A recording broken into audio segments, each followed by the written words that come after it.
Savannah, this is Cleaver Cooking, and today I'm going to show you how to bake a sourdough loaf. If you'd like to see the recipe for the dough video, you can check that out on our channel. All right, so we have our loaves. They have rested overnight in the fridge, and now we are ready to bake them. Okay, this would be the same process if you wanted to do a same-day bake. The overnight rest just develops a lot more of that sourdough flavor. So I've got my boule and batard here. Can both bake at the same time. There's a lot of different methods for baking. There's just a few main things you need to know to successfully bake the sourdough and get it to pop and be really big and beautiful. My favorite method for baking them is using the Dutch ovens in the oven. So I've had my oven preheating at 550 Fahrenheit for over an hour with the Dutch ovens inside. Yeah, let's bake these suckers. So these rested for about 18 hours in the fridge, looking good. I pulled them out while I had the oven preheating for about an hour. You don't have to, you'll kind of figure that out on your own, what works for you and your schedule. And then I've discovered it's pretty important to sprinkle a little flour on the tops here if they're sticky, because otherwise sometimes they bake to the parchment and that is no good. You don't want it. Just stand there with a knife, scrape, scrape, scrape afterwards. It's not fun.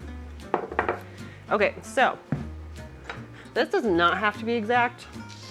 This is gonna be terrible. Do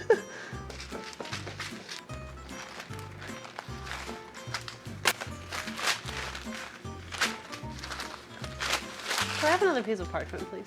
All right.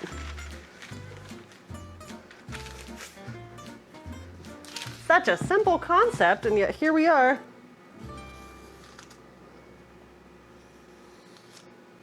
There we go. Looks like someone who sort of knows what they're doing.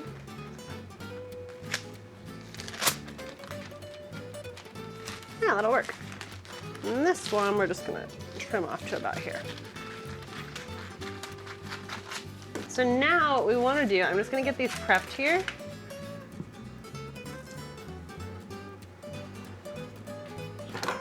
This one's a little bit more challenging. You do not technically have to use parchment. You could just dump them into the cast irons, but it's just a little bit more difficult. Just kind of let it release naturally. This is the one we didn't have the cloth on, which leaves these beautiful marks, but it's a little bit risque sometimes. There we go. Just pat down on the edges that wanted to hang out.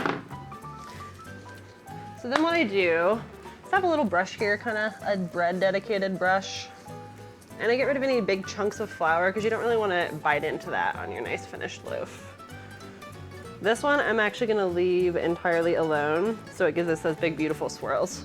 So you can totally use hot pads, or I used to use towels to get my cast irons out of the oven, but they're so ripping hot. All these char marks on this poor towel are from that cast iron, right? It just kind of melts the fibers a little bit. So you can either go quickly, or since most of my bake days I'm doing like 20 to 30 loaves and I have the cast irons in and out of the oven every 20 minutes. I got a pair of these, like, I don't know, what are these even called? Barbecue gloves, whatever, it works. Ooh.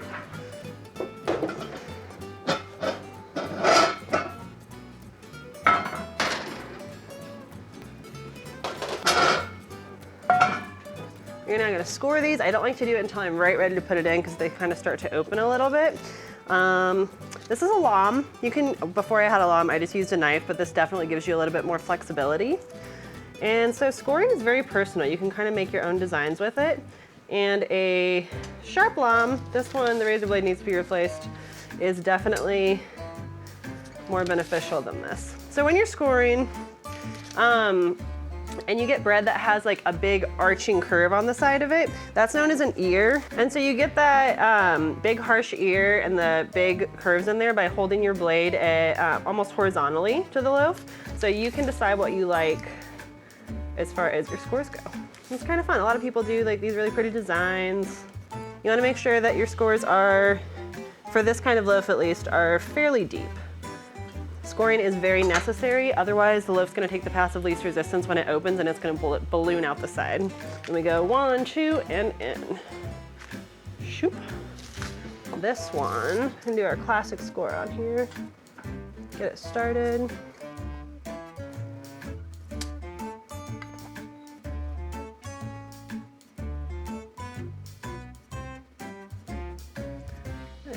cut back through. And if your blade's a little bit sharper, you should be able to get through it in one pull, also depending on how chilled your dough is. I'm gonna lopping over the side there, so we're just gonna go real quick and we go 1, 2, and in. There we go. Okay, so the reason the Dutch ovens work so well for this is that once I plop this over here and the loaf starts to bake in the oven, the steam is going to be trapped inside here. Steam is very necessary for the first 20 minutes of cooking. Otherwise, the outside of the loaf can harden before it's had a chance to fully open. Then it can either blow out the side or you just end up with a smaller loaf. So by steaming it, you soften the crust and you allow it to fully open and get open to its full potential before it hardens. So what we're gonna do is pop these in for 20 minutes.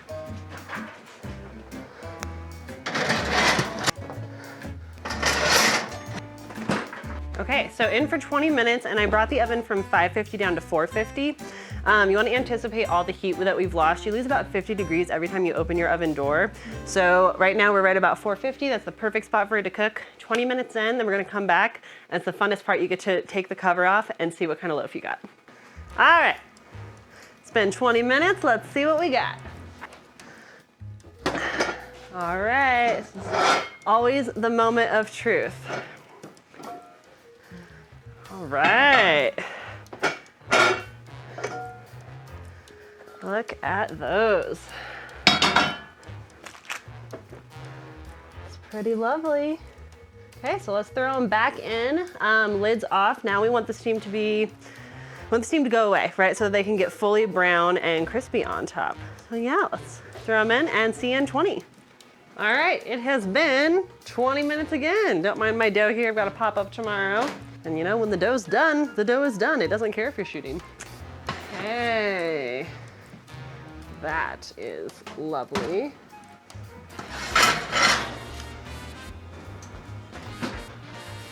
It's also lovely. So I know my oven, and typically 40 minutes at 450 is gonna be good for these, but while you're learning your oven, it's a good idea to temp. For a bread like this, you're looking for 190 to 200. That's perfect. Enriched breads, 2 to 205 at least. Let's get these out. I found a spatula is helpful in this endeavor. And then we're just gonna remove the parchment. Oh yeah, that is really nice. Beautiful. Oh yeah, baby.